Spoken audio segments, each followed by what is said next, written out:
Vietnamese girl. She called me a nigga.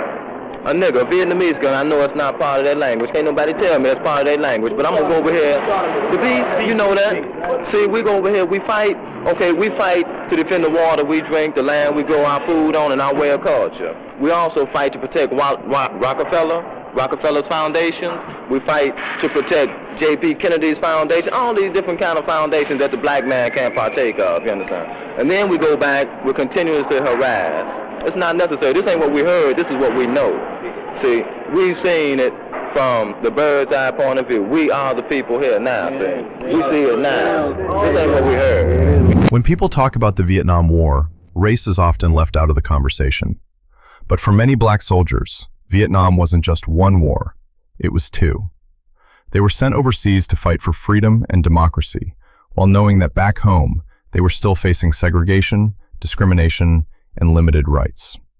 During the 1960s, black Americans made up a smaller percentage of the U.S. population, yet they were drafted at higher rates and placed in combat roles more often, especially in the early years of the war.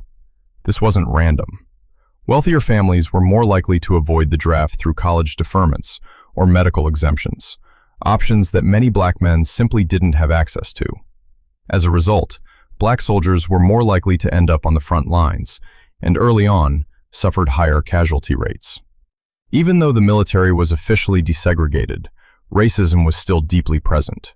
Black soldiers dealt with racial slurs, unfair punishment, and fewer opportunities for promotion, and some bases openly displayed Confederate flags, creating an environment where many felt disrespected by the very people they were fighting alongside. Sooner or later, there will be something done, because the people over here, the brothers, we'd rather die on our feet than to keep living on our knees.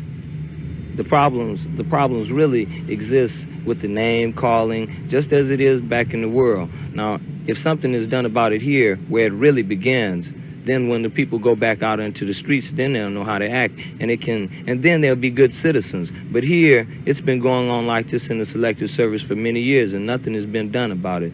But now, I think we have a chance, and I hope something's done about it.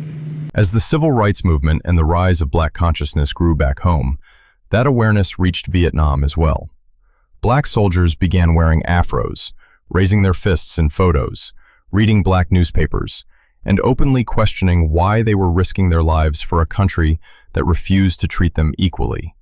Some spoke out against the racism they faced, others protested quietly, and many carried their frustration in silence.